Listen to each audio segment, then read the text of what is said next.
여러분 안녕하십니까? 벌써 9번째 온라인으로 이렇게 예배를 드리게 되었습니다. 이렇게 예배를 드리는 것에는 두 가지의 반응 혹은 결과가 가능합니다.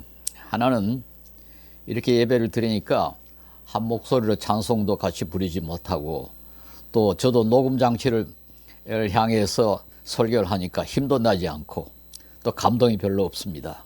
그리고 성도들 같이 식사하고 담소하면서 즐겁게 교제하지도 못해서 답답하고 하루빨리 이 성도들을 좀 보고 싶은 그런 심정입니다. 아마 여러분도 비슷하지 않을까 생각합니다. 그래서 같이 모여서 예배를 드리는 것이 얼마나 소중한가 하는 것을 새삼스럽게 느끼게 됩니다. 앞으로 교회 모임에 더 열심히 참석해야 되겠다, 그런 생각을 할 수가 있습니다. 이건 아주 긍정적인 반응이라 그렇게 말할 수 있지 않겠나 합니다. 그와 반대로 또 많은 그리스도인들, 특히 교회 지도자들이 걱정하는 것이 하나 있는데요. 그건 뭔가 하니까 이렇게 온라인으로 예배를 보니까 뭐 괜찮더라. 그래서 이것이 버릇이 돼서 앞으로도 교인들이 교회 출석을 좀 소홀히 하지 않을까 걱정하는 겁니다. 특히 주일에는 그 대형 교회들이 TV로 방송을 하니까 뭐 귀찮게 옷 갈아입고 차 타고 교회까지 가서 따분한 손장로 설교 듣기보다는 차라리 잘 연출된 그 대교회의 예배, 그리고 감동적인 목사님들의 설교를 듣는 것이 훨씬 좋지 않나, 이런 생각을 가질 수 있습니다. 근데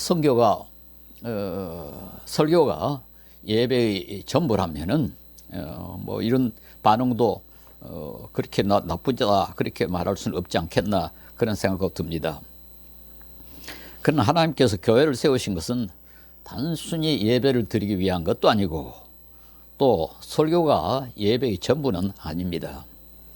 하나님께서 교회를 세우시고 우리를 구원의 백성으로 만드신 것에는 단순히 그 예배 드리는 것에 국한되어 있지를 않고요, 또 단순히 설교 듣는 게 예배의 전부도 아닙니다.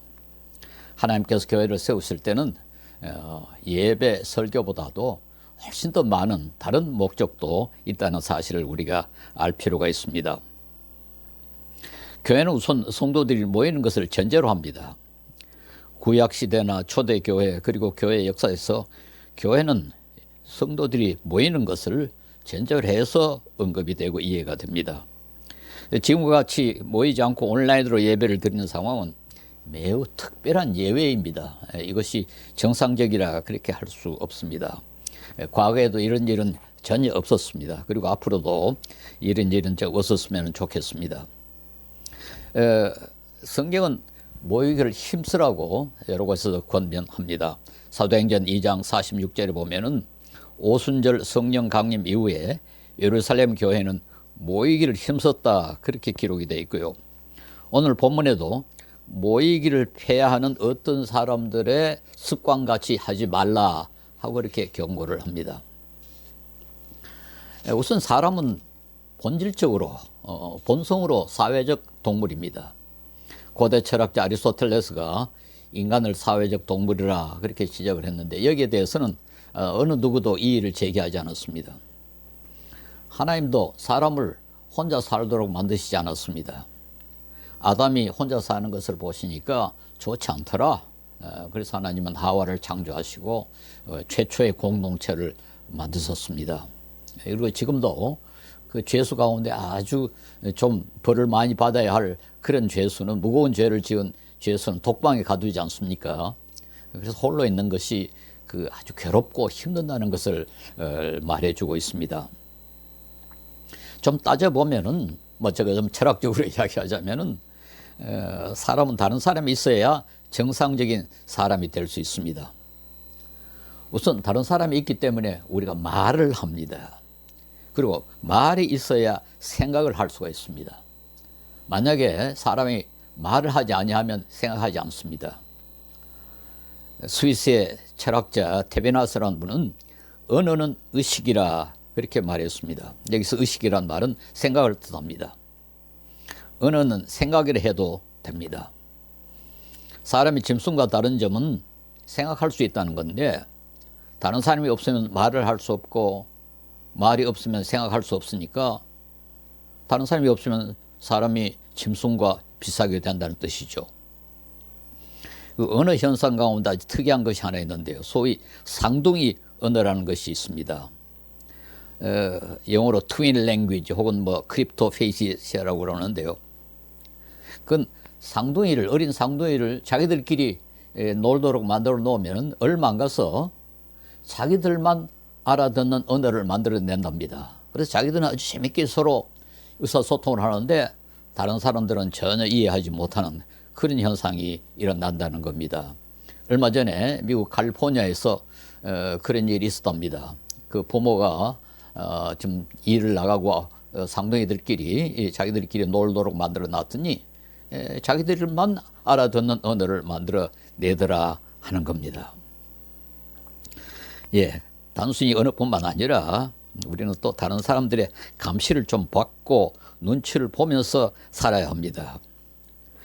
오늘 우리가 이와 같은 그 문명을 가지고 된 것도 사실은 다른 사람이 있기 때문에 가능하다, 그렇게 말할 수 있습니다. 만약에 다른 사람이 없다면 여러분의 옷, 헤어스타일, 뭐 집안 장식 이런 거 멋지고 아름답게 그리 세련되게 만들었겠습니까? 아마 모든 것이 지금보다는 훨씬 더 거칠고 단순하고 원시적이었을 것입니다. 그리고 우리 행동 방식도 뭐 짐승과 비슷하게 아주 야만적이지 않았을까, 그렇게 생각합니다. 우리가 손님 오면 집 정리를 하고 또 외출할 때는 또 옷도 우리 좀 옷날 물새를 좀 고치고 그러지 않습니까? 다른 사람의 이목을 중요시 합니다. 그리고 다른 사람이 있기 때문에 우리가 예의를 차리고 또 윤리라는 것을 중요시하고 또 질서를 챙기고, 이렇게 해서 이제 사람의 교양이 교양이라는 것이 있고 예술 문화가 발달되고 또 세련된다, 이렇게 말할 수 있습니다. 그리고 사람은 자주 만나면은 단순히 의사소통만 하는 것이 아니라 정서적으로 친숙해지고 또 동질성이 생기고 또 정체성이 여기서 만들어집니다. 우리가 서로 자주 만나고 소통하기 때문에 동일성이 생기지 않습니까? 그래서 여러분이나 나나 한국이 된 것은 우리가 자주 만나기 때문에 그렇습니다. 그래서 여기에 동질성이 생기고 소속감이 생겨가지고, 예를 들어서 한국이 코로나 전염병을 잘 대처한다고 외국 기자들이 칭찬을 하면은 괜히 우리가 기분이 좋고, 한국 사람들은 거짓말을 잘한다 그렇게 욕을 하면 괜히 우리 기분이 나쁩니다. 이제 우리가 독특한 정체성이랄까요, 소속감을 갖고 있기 때문에 그렇습니다. 그래서 어떤 의미에서는 우리가 된 것은 다른 사람과 만나고 다른 사람과 교류하기 때문이다, 이렇게 말할 수 있지 않겠는가 생각합니다. 예, 서로 만나고 교제하는 것은 모든 사람에게 결정적인 영향을 끼칩니다. 오늘 본문 히브리서 10장 25절에 보면은 어떤 사람들과 같이 모이는 일을 그만두지 말고 서로 격려하여 그날에 가까이 오는 것을 볼수록 더욱 힘써 모입시다, 이렇게 되어 있는데요.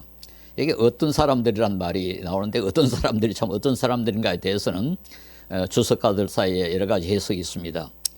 그러나 여기 사용된 단어를 고려하면은 가장 가능성이 큰 것은 로마의 유대인들 가운데 기독교를 개종한 사람들 가운데 일부를 뜻한다, 그렇게 해석하는 겁니다. 즉 그들은 유대인이면서 예수를 믿었기 때문에 아마 다른 유대인들과는 달리 따로 모인 것 같습니다. 근데 그들 가운데 일부가 이제 뭐 따로 모이지 말자, 그렇게 그 모임을 중단한 것 같습니다. 그렇게 되면은 유대인이라는 정체성은 남아 있겠지만 예수를 믿는 유대인이라는 정체성은 약해질 가능성이 있는 겁니다. 그렇기 때문에 히브리서 기자는 그런 것을 경고하고 위기가 가까울수록, 즉 그날이 가까울수록 더욱 힘써 모이라, 그렇게 권고하고 있습니다. 그래서 그날은 마지막 심판의 날이라는 해석도 있고 또 주 70년에 일어난 예루살렘 멸망, 그걸 암시하는 것이라고도 해석을 하는데요. 어쨌든 아주 중요한 시기, 뭐 우리 개인에게는 죽음이 아주 그날이 아니겠습니까? 그러니까 죽음이 가까이 올수록 모이기를 힘쓰라, 그렇게 해석할 수가 있습니다. 우리 그리스도인들은 하나님 이 세상으로부터 불러냄을 받은 사람들입니다. 교회란 말은 헬라어로 에클레시아라고 하는데요. 그건 불러냄을 받았다 혹은 불러낸다는 뜻을 가지고 있습니다. 여러분이나 저는 모두 21세기 인류에 속해 있고 한국인이고 서울 혹은 경기도란 지역 공동체에 속해 있습니다. 그러나 그리스도인들은 거기로부터 특별히 따로 불러냄을 받아서 새로운 공동체에 속하게 된 사람들입니다. 우리는 예수 그리스도가 대제사장으로 자신을 희생제물로 드려서 지극히 거룩한 곳, 곧 지성소에 들어갈 그런 자격을 얻은 사람들입니다. 성전에는 지성소라는 곳이 있는데요. 그곳에는 대제사장이 1년에 한 번밖에 들어갈 수 없고 그것도 반드시 짐승의 피를 흘려야만 들어갈 수 있게 그렇게 되어 있었습니다. 그런데 예수님께서 십자가에 못 박혀 돌아가실 때 그 성소에 성소와 지성소를 갈라놓은 휘장이 위에서부터 아래로 찢어졌다고 기록이 되어 있습니다. 그것은 예수 그리스도가 영원한 제물이 되어서 우리 모두가 지성소에 들어갈 그런 자격을 얻었음을 뜻합니다. 그러므로 우리는 이 22절이 말한 것처럼 악한 양심으로부터 벗어나고 몸은 맑은 물로 씻음을 받았으니 참 마음과 온전한 믿음으로 하나님께 나아갈 수 있게 되어 있습니다. 여기서 몸은 맑은 물로 씻음을 받았다 하는 것은 세례를 뜻한다고 합니다. 즉 세례에서 우리가 세례에 물을 끼얹는 것은 맑은 물로 몸을 씻었다는 것을 상징하는 거죠. 그런데 외형적인 그 세례 그것만으로는 충분하지 않고 내면적인 악한 양심으로부터 벗어나는 것이 병행되어야 그 세례가 참되다 그렇게 말할 수가 있습니다. 그러므로 우리는 하나님으로부터 오는 은혜로 새로운 정체성을 가지게 된 공동체입니다. 단순히 세례만 받는 것으로는 충분하지 않습니다. 그 정체성이 구체적인 모습으로 나타내야 하는 겁니다. 그렇게 하려면 그 공동체에 속한 사람들이 자주 만나서 교제하고 소통해야 됩니다. 마치 한국인들끼리 한국어를 하면서 소통하고 교제함으로 한국인이라는 정체성을 갖게 된 것처럼 새로운 공동체에서 새로운 정체성을 갖추려면 거기서 새로운 교제와 소통이 필요한 겁니다. 그래서 교회가 필요하고 또 그렇게 해서 교회가 가능한 것입니다. 모이지 않고 서로 소통하지 못하는 공동체는 정체성이 형성되지 못하고 곧 약해지고 조만간 해체되고 말 것입니다. 같은 일이라도 다른 사람과 같이 하면 더 빨리 더 효율적으로 할 수 있고 노래도 같이 부르면 독창할 때보다 훨씬 더 잘 부를 수가 있습니다. 저는 전에 섬기던 교회에서 오후 성경 공부를 인도한 적이 있습니다. 시간이 조금 급해져 가지고 부엌에서는 아직까지 설거지가 끝나지 않아서 일부 부인들은 부엌에서 일을 하는데 저는 교회에서 마이크를 앞에 대고 그 오후 성경 공부를 인도하는데요. 찬송을 부를 때 예배당 안에서는 저와 성도들이 같이 찬송을 부릅니다. 그러나 부엌에서는 그 마이크 앞에서 부르는 나의 찬송만 들을 수가 있습니다. 근데 우리 집 사람이 나중에 말하기를 찬송을 참 잘 부르더라 했던 겁니다. 저는 독창을 하면은 엉망이 됩니다. 근데 성도들과 같이 부르니까 찬송을 꽤 잘한 것입니다. 이건 뭐 찬송에만 국한된 게 아니라 많은 일에도 해당된다 할 수 있습니다. 혼자 할 때보다 같이 하면은 훨씬 더 효과적으로 잘할 수가 있습니다. 우리 신앙생활도 비슷하지 않는가 그렇게 생각합니다. 하나님이 바벨탑을 쌓은 사람들을 벌주시는 방법이 그들 언어를 혼란케 하신 것입니다.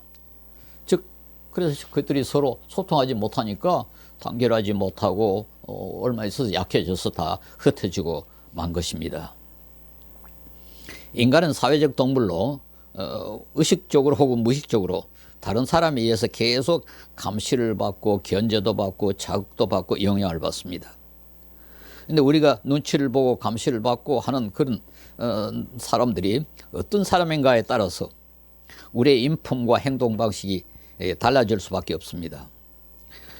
그 다른 사람이 좀 점잖고 고상하면 우리는 우리 자신도 모르게 점잖아지고 고상하게 될 것이고, 그 이웃이 야만적이면은 우리도 비슷하게 되어버립니다.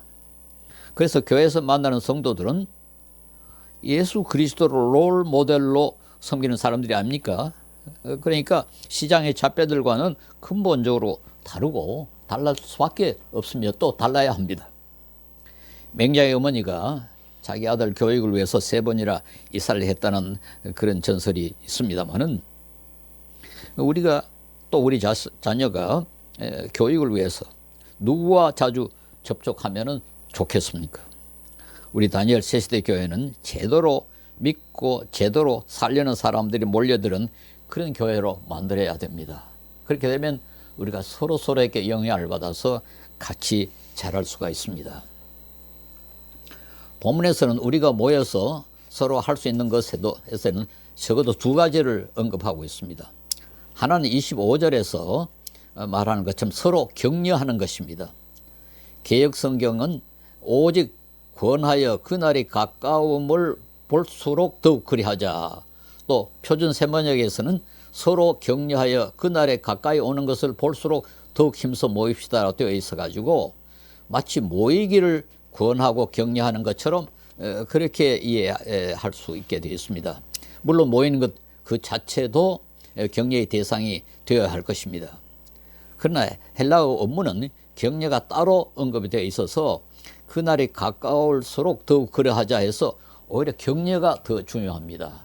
물론 모이는 것도 중요하지만은 격려, 서로 격려하는 것을 매우 강조하고 있습니다.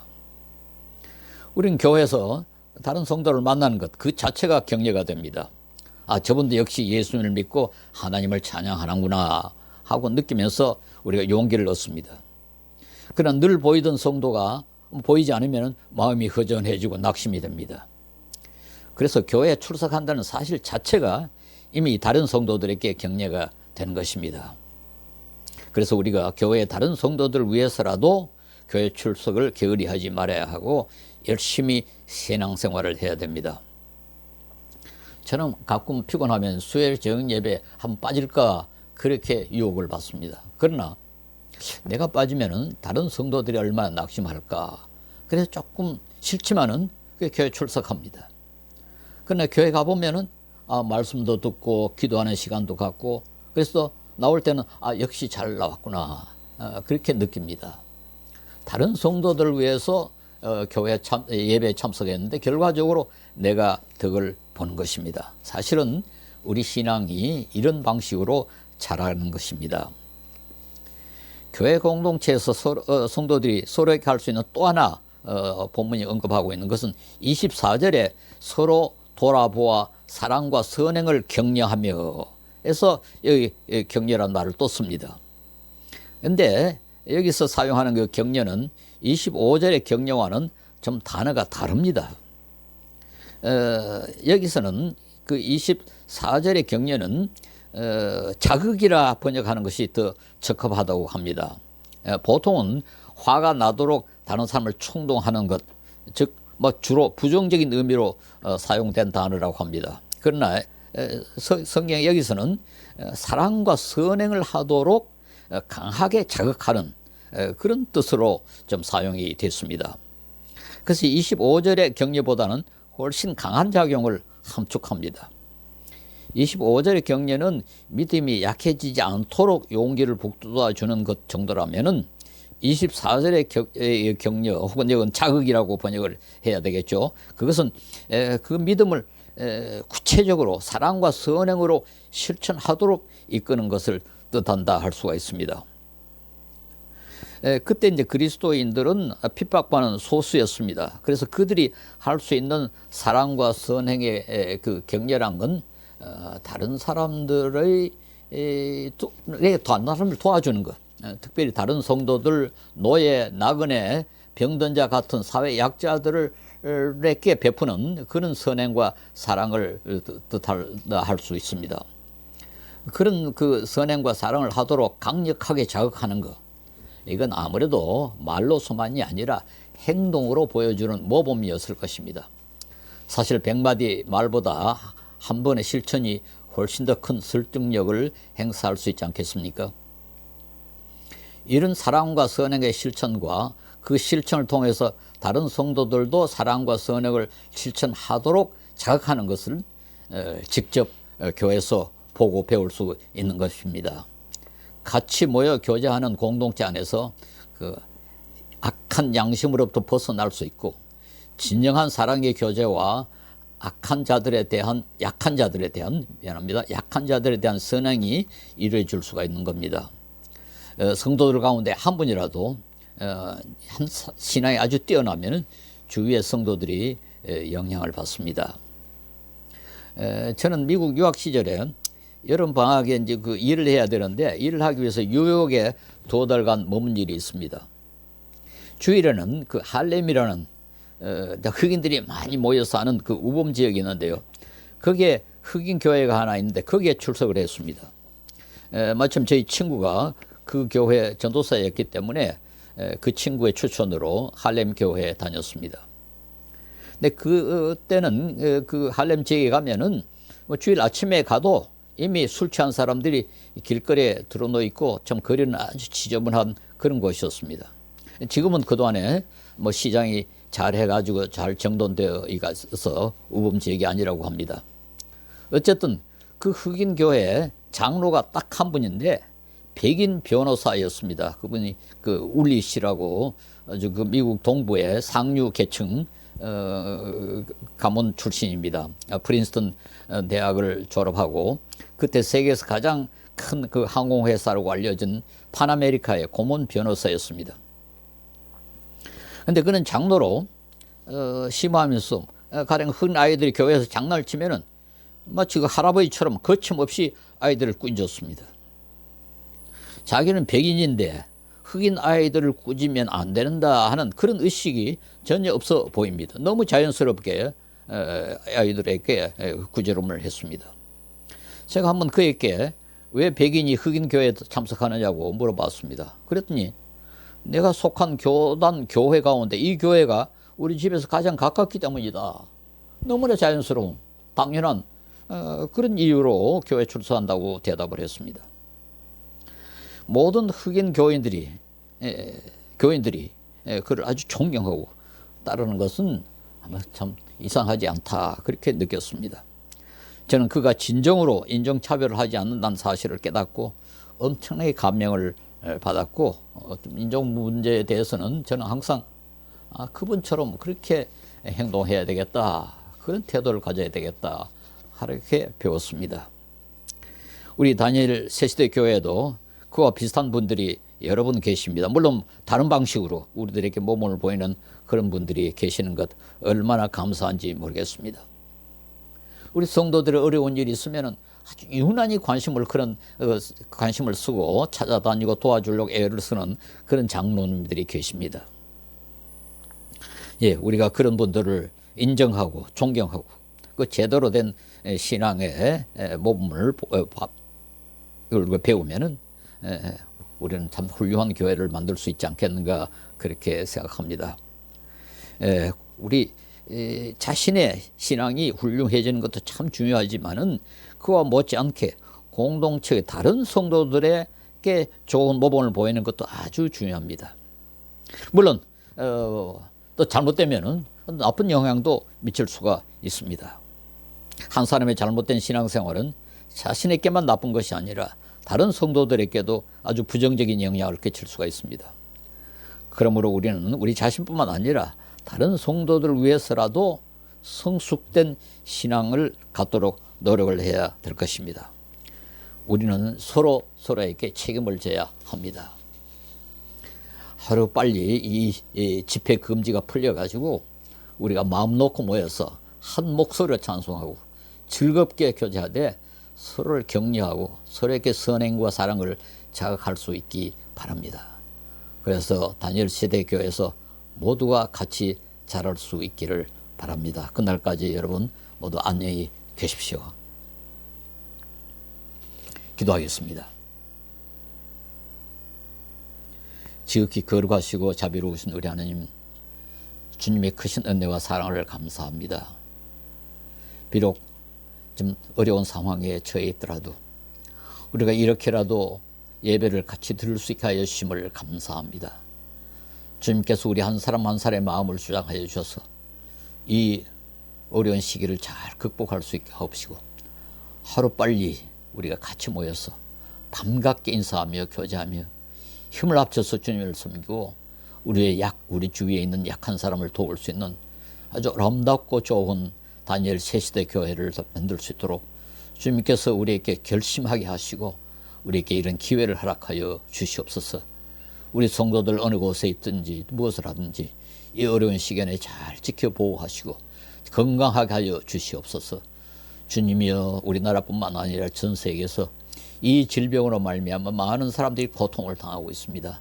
주님께서 이 고통이 빨리 끝나도록 크게 역사하여 주시옵소서. 그리고 이 후유증이 너무 오래 가지 않도록 주님께서 우리에게 자비를 베풀어 주시옵소서. 우리 성도들 한 사람 한 사람 주님께서 눈동자같이 지켜 주시옵시기 간절히 빌고 원하옵나이다. 예수님의 이름 받들어 기도 올리옵나이다. 아멘.